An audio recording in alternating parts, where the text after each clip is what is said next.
जले शरीर और रेत के टीलों से ऊपर जाती हुई लाशों के ढेर के दृश्य सामने आते हैं। आपके लिए तो एक आदमी मरा साहब, मेरे घर की तो रोटियां ही चली गई। आप लोगों को 26 जनवरी की हार्दिक हार्दिक शुभकामनाएं। अगर मेरे भाषण में कोई भी गलती हो तो आप लोग माफ कीजिएगा। कि देश मेरा जल रहा है, आग लगी है सीने में, हुक्म है सब व्यस्त है, खून गई का पीने में, कोई राम मंदिर या बाबरी का पक्ष मैं नहीं लाई हूँ, घायल भारत चीख रहा है, चीख सुनाने आई हूँ। दर्द हद से तब गुजरने लगता है जब मेरे आंखों के सामने ताज पुलवामा छत्तीसगढ़ में शहीद हुए जवानों के शत विशत अध जले शरीर और रेत के टीलों से ऊपर जाती हुई लाशों के ढेर के दृश्य सामने आते हैं।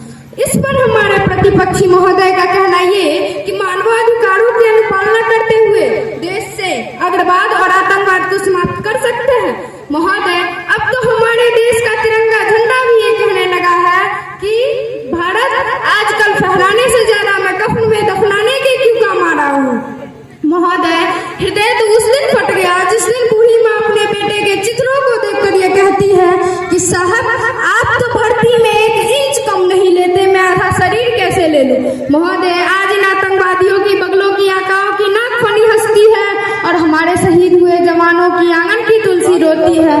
जब एक शहीद हुए जवान की विधवा की वेदना ये चीख चीख कर कहती है कि प्यार भी भरपूर गया, मांग का सिंदूर गया, नन्हे ने निहालों की लंगोटियां चली गई, छोटी छोटी बेटियों की चोटियां चली गई।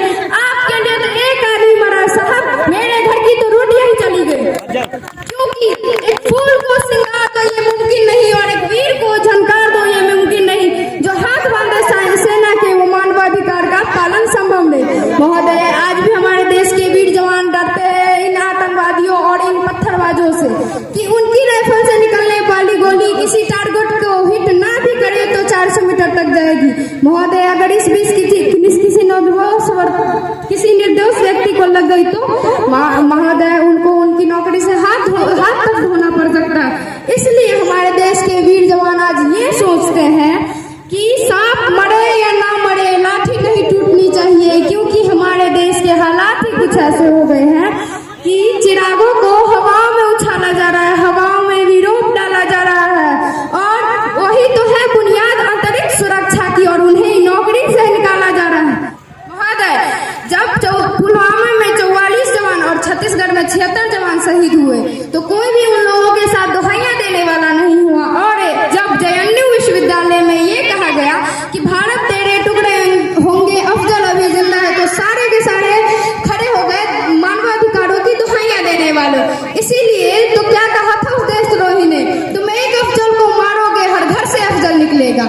आज मैं भारत की बेटी भारतीय सेना की तरफ से ऐलान करती हूँ कि उस घर में घुसकर मारेंगे जिस घर से अफजल निकलेगा, वो कोख नहीं पलने देंगे जिस कोख से अफजल निकलेगा। उठो देश के वीर जवान, तुम सिंह बनकर दहाड़ दो और एक तिरंगा उस कन्हैया के सीने में गाड़ दो। महोदय, अब इतना ही कहकर मैं अपने वार्न को विराम दूंगी कि आज भी हमारे देश के न्याय प्रक्रिया पर मैं अफसोस करती हूँ कि आज भी रात के 12 बजे अजमत कसाब जैसे देशद्रोही के लिए सर्वोच्च न्यायालय के दरवाजे खोल दिए जाते हैं और जब एक वीर आते हैं तो उनके लिए कोई भी कुछ नहीं करता। इसीलिए मैं उन मानवाधिकारों की दुहाइयां देने वालों को ये कहना चाहती हूँ कि चरखों से लड़ा नहीं जाता सीमा पर गोलों के आगे और रामायण पढ़ी नहीं जाती सीमा पर सोलों के आगे। इस धरती के घोर कुहासे को एक सूर्य ही हट सकता है, क्योंकि एटम बम से सुरक्षा सिर्फ एटम बम ही कर सकता है। धन्यवाद।